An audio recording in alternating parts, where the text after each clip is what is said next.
पाकिस्तान में ऐसे हालात हो गए कि आने वाले दिनों में पाकिस्तानी सरकार के पास सिर्फ पंजाब ही बचेगा अपना राज्य।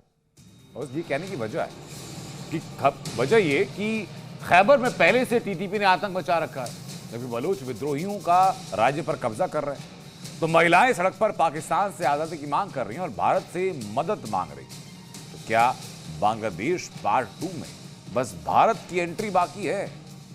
बलूचिस्तान में बीएलए का दबदबा पाक राजधानी तक सिमटा।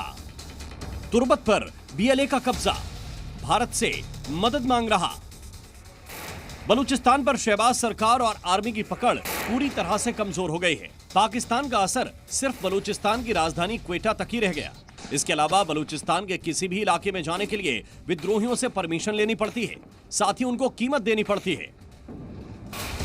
बलूचिस्तान के तुर्बत शहर पर विद्रोहियों ने पूरी तरह से कब्जा कर लिया है। दूसरी तरफ पाकिस्तानी आर्मी और पुलिस के अत्याचार, बलूच नेताओं की गिरफ्तारी के खिलाफ हजारों प्रदर्शनकारी सड़क पर उतर आए हैं, जिसमें बड़ी संख्या में महिलाएं हैं।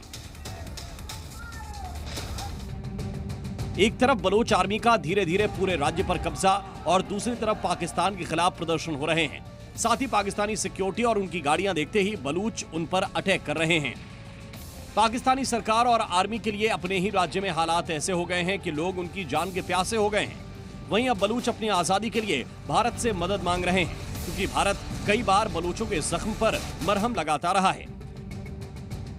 मानवाधिकार का उल्लंघन यदि कहीं पर हो रहा है तो हमारे पड़ोसी देश पाकिस्तान में हो रहा है। बहनों भाइयों, कोई जाकर देख सकता है कि वहां के बलूचियों के साथ क्या हो रहा है। खास करके पिछले 3 से 6 महीने में और भी ज्यादा वारदातें आ रही हैं, जिसमें बलूच लिबरेशन आर्मी के लोग पाकिस्तान आर्मी को, पाकिस्तान सिक्योरिटी फोर्सेस को और हाँ इवन सिविलियंस पर अटैक्स कर रहे हैं, जिसको पाकिस्तान की आर्मी और इंटेलिजेंस बिल्कुल फेल हो रही है मैनेज करने में।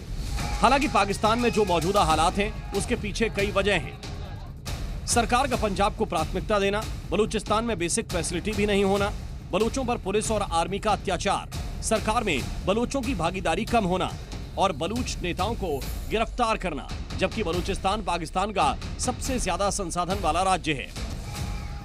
पाकिस्तानी प्रशासन बलूचों पर चुन चुनकर अत्याचार करता है। सैकड़ों बलूच गायब हैं जो अब तक नहीं मिले। बलूच कई बार इस्लामाबाद में अपनी मांग के लिए प्रदर्शन कर चुके हैं, लेकिन पाकिस्तानी सरकार को कोई फर्क नहीं पड़ता। पिछले हफ्ते बलूचिस्तान की सबसे बड़ी नेता महारंग बलूच को भी पाकिस्तानी सरकार ने किडनैप कर लिया है और उनके साथ कई महिला नेताओं को अगवा कर लिया गया है और उनकी रिहाई की मांग को लेकर बलूचिस्तान के दर्जनों शहर में प्रदर्शन हो रहे हैं। कई हाईवे को बलूच विद्रोहियों ने बंद कर दिया है। पाकिस्तान की आर्मी ना अटेंशन पे कर रही है, ना उसके पास इकोनॉमिक बेसिस है। केवल और केवल एक ही उसके पास टूल है, वो है कि पाकिस्तान की आर्मी और इंटेलिजेंस बलूचिस्तान में किडनैपिंग्स करे, अपने अलग अलग जोन्स बनाए। इसके चलते बलूचिस्तान में एक और ट्रेंड बढ़ गया है कि कुछ इलाके ऐसे हो गए हैं कि जो कि आर कंप्लीटली डोमिनेटेड बाय बलूचिस, जहां पर पाकिस्तान आर्मी नहीं जा पा रही है, और कुछ इलाके ऐसे हो गए जो पाकिस्तान आर्मी ने वर्चुअली आर्मी कैंप बना दिया है सीपेक कॉरिडोर को बचाने के लिए। पाकिस्तानी सरकार में पंजाबियों का कब्जा बाकी राज्यों के लोगों के लिए असंतोष का कारण बन गया और इस असंतोष को दबाने के लिए पाकिस्तानी पंजाबियों ने जमकर कहर ढाए, जो अब विद्रोहियों में ज्वालामुखी बन चुका है। और ताजा हालात देखकर तो ऐसा लग रहा है कि अब विद्रोही आजादी लेकर ही रहेंगे, पाकिस्तान से अलग देश बलूचिस्तान बनाकर ही रहेंगे।